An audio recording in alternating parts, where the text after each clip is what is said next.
اليوم الاتحادين الأوروبي والدولي لكرة القدم استمرار مشاركة الاحتلال في المنافسات الرياضية، بينما في المقابل يرتقي رياضيون فلسطينيون شهداء، يعني ولا زال حتى هذا اليوم كل يوم يرتقي رياضي فلسطيني من كل الرياضات، يعني إن كان كرة قدم وغيرها، يرتقون من جراء القصف الإسرائيلي اليوم على قطاع غزة. هذا اللي انت عم تحكي عنه اخت ياسمين، هو هذا الكيل بمكيالين. يعني احنا شفنا لما اندلعت الحرب بين اوكرانيا وروسيا، دغري الاتحاد الاوروبي والاتحاد العالمي يعني حطوا روسيا على جنب وقالوا لهم ممنوع تشاركوا وحطوا عليهم عقوبات.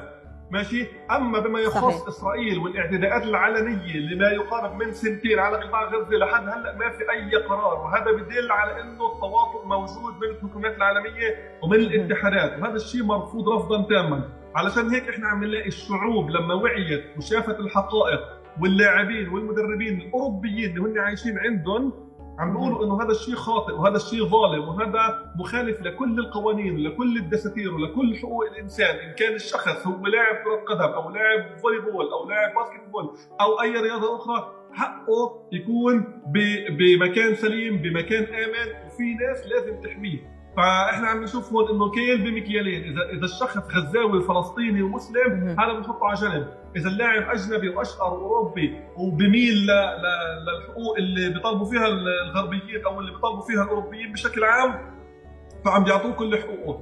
فلحد هلا لا، احنا بنحكي عن اشياء مفتعله ضد الشعب الفلسطيني وتمارس صحيح. علنا بصريح العباره عم بيقولوا انه احنا ما قادرين لاسرائيل وما قادرين للحكومه الامريكيه، مش بس مش قادرين، لا نريد اليوم. يعني ذكرت نقطه مهمه جدا، اليوم حين يتم تعليق روسيا من كافه مشاركه روسيا من كافه الرياضات بسبب العمليه التي قامت بها باوكرانيا، يعني هذا هو الموضوع جدا مستفز.